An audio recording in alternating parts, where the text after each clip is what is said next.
Hi guys, welcome to Gyrate and I am Arihan. How is everyone doing? So, today's video is about the propellant mix which we'll be using for our model rocket Quark. So, as I discussed about some basic outline of the project in the previous video, in this video we'll be discussing about the propellant mix which we'll be using. Basically, I did experiment with different mixes in which we need for sugar rocket we need KNO3 and sucrose. Sucrose is the fuel, KNO3 is the oxidizer.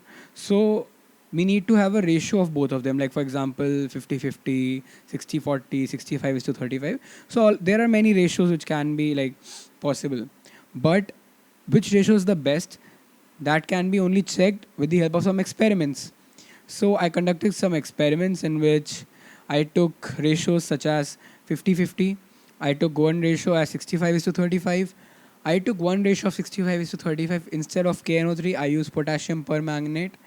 And I also did 65 is to 35 of KNO3 and sucrose with home sugar. So all of these, not the laboratory grade sugar.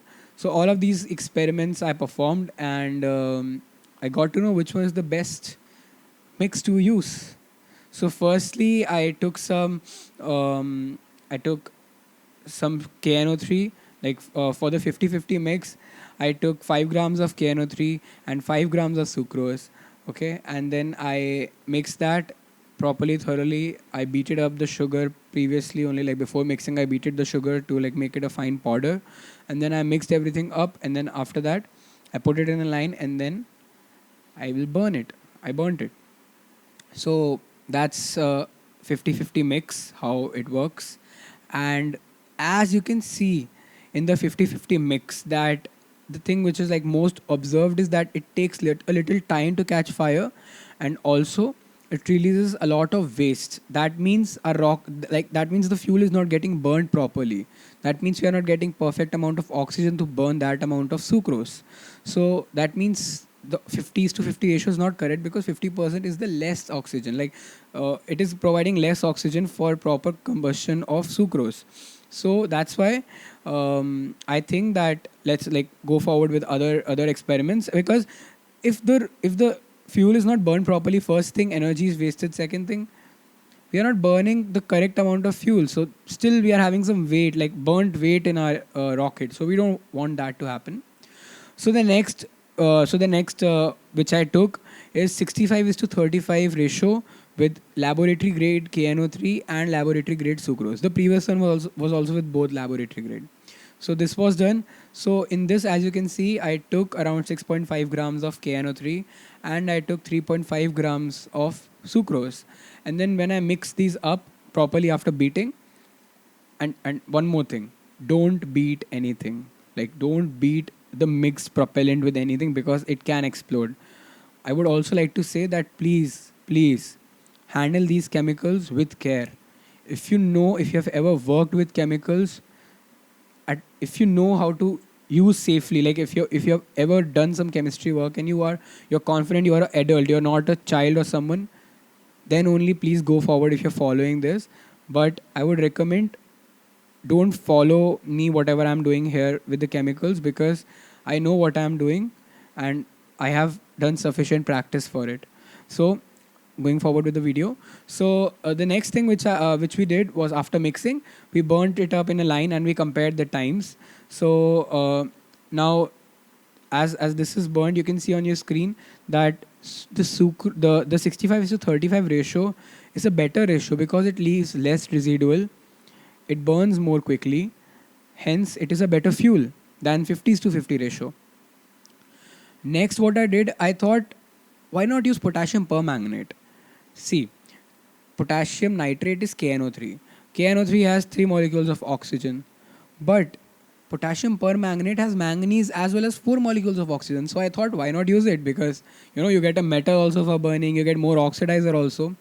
So what I did, I took 65 to 35 ratio only. I took 6.5 grams of potassium permanganate and 3.5 grams of sucrose. And then I mixed it up. And when I burnt it up, as you can see, it gives out flames.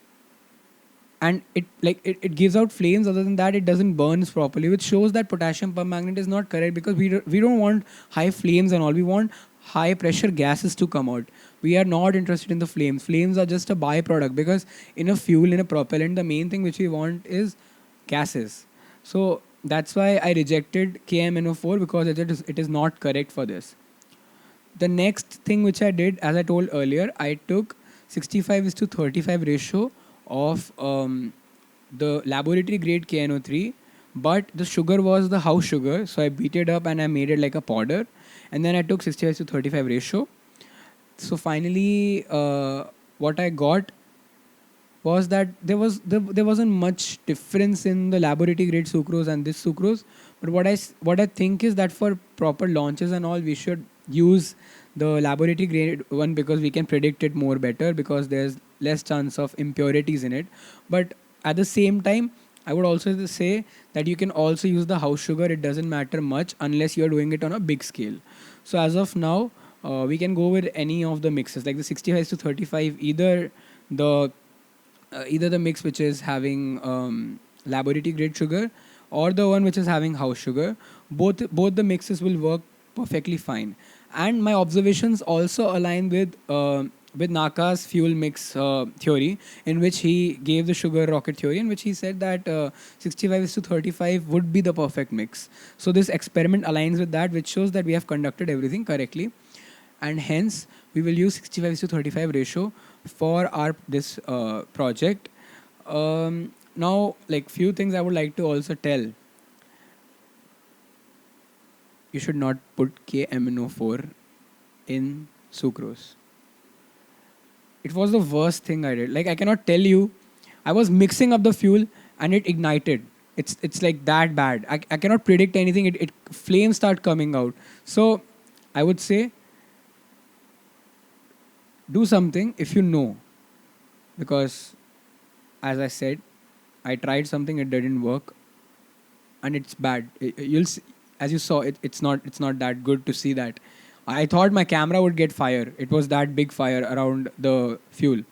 So so I would say that if you're experimenting, always keep a fire extinguisher with you if you're playing with chemicals, and keep yourself at a safe distance. I was having a fire extinguisher with me. I was having proper setup to clean everything if something happens. And also, one more thing that is very, very much important with propellants is that if a fire is caused by propellant, the first thing is to save yourself. A propellant's fire is not a fire to be extinguished, it is a fire to be escaped from. So that's the most important rule everyone should follow when you're working with propellants or chemicals. So uh, that's about it for today's video about the propellants, and the mix. So in the next video, you'll see some details about the avionics system, the flight computer. I'm actually already working on the flight computer, as you can see here. It is in construction right now. So yeah, I am working on it. So commenting, like, I want you guys to comment if you think any like adequate or good name for this flight computer. It's my first flight computer. So if you guys like have any ideas or anything, just write it in the comment box and I'll read your comments. And if I like any of the names, I might keep them. So that's for today's video, I guess. And I'll see you in the next one. So till then, keep working, keep building, enjoy engineering, and Jai Hind.